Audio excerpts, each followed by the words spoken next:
दोस्तों, मैं आप सभी का स्वागत करता हूँ अपने यूट्यूब चैनल पर। तो जैसा कि दोस्तों हम सभी जानते हैं कि इस ब्रह्मांड में मौजूद हर वस्तु में सकारात्मक और नकारात्मक ऊर्जा विद्यमान होती है, जो प्रत्यक्ष या अप्रत्यक्ष रूप से आपकी लाइफ पे, आपके धन संपदा पर, हर चीज़ पे प्रभाव डालती है।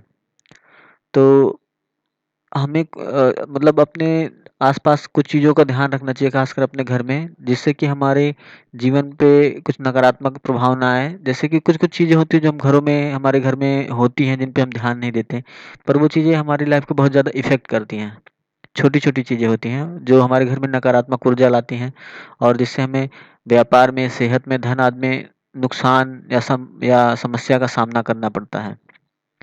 तो अब हम ऐसी 5 पॉइंट्स बताएँगे, 5 चीज़ें बताएँगे ऐसी, जो हमें ध्यान देना चाहिए, नहीं तो हमें अपने घर में परेशानियों का सामना करना पड़ सकता है।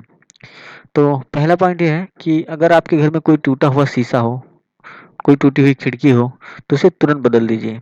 ये आपके वातावरण में बहुत ही नकारात्मकता फैलाती है, आपके घर के वातावरण में, और ये बहुत तरीके से नुकसान पहुँचाती है। आपके मन की शांति भंग रहेगी, आपके रिश्तों में दिक्कत आ सकती है, आपके व्यापार में समस्या पैदा हो सकती है इस चीज़ से। तो जितनी जल्दी हो सके अपने घर से टूटे हुए शीशे को हटा दीजिए। फिर दूसरी चीज़ जो है, वो हमें यह ध्यान रखना चाहिए कि हमारे घर में कोई भी भगवान की टूटी हुई मूर्ति ना हो, खंडित मूर्ति नहीं होनी चाहिए हमारे घर में। हमें अगर ऐसी कोई मूर्ति आपके घर में है, तो आप उसे तुरंत ही ले जाके किसी नदी में या कोई भी जल वाली जो जगह है, वहाँ पर उसे विसर्जित कर दीजिए, अन्यथा आपको धन संबंधी परेशानियों का सामना करना पड़ सकता है। तीसरा बिंदु जो है, वो घर के मंदिर में देवी-देवताओं की जो फ़ोटो या तस्वीर होती है या मूर्ति होती है, वो कभी एक-दूसरे को फेस करती हुई आमने-सामने नहीं होनी चाहिए। ऐसा करने से आपकी आय के साधन खत्म हो सकते हैं और खर्चे बढ़ सकते हैं।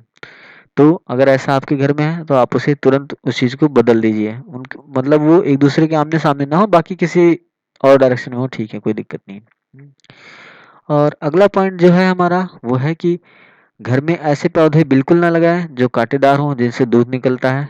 इस प्रकार के पौधे धन संबंधी परेशानियों को बढ़ावा देते हैं। तो अगर आपके घर में ऐसा कोई पौधा है, जो कांटेदार है और उसके कांटे या पत्तियाँ तोड़ने पर उससे दूध निकलता है, तो ऐसे पौधे को तुरंत ही हटा के कहीं और लगा दीजिए। या हटा दीजिए या कहीं और लगा दीजिए। और 5वाँ पॉइंट है कि अगर आपके घर में कोई घड़ी, कोई वाहन या कोई बिजली का सामान खराब पड़ा हुआ है, तो उसे तुरंत बदल दीजिए। ऐसी चीज़ें घर में नकारात्मकता फैलाती हैं और आपको जिसकी वजह से तमाम तरह की समस्याओं का सामना करना पड़ सकता है। तो दोस्तों, यही वो 5 बिंदु थे जिसको ध्यान में रखने से आप बहुत सारी परेशानियों से बच सकते हैं।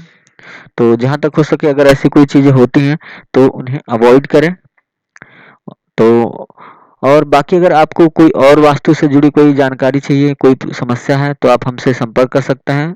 नंबर हमारा दिया हुआ है नीचे डिस्क्रिप्शन बॉक्स में, तो आप उससे हमें संपर्क कर सकते हैं। और बाकी और आगे इसी प्रकार की जानकारियों के लिए हमारे चैनल को सब्सक्राइब करिए। ठीक है दोस्तों, नमस्कार, धन्यवाद, अपना ख्याल रखिए, खुश रहिए।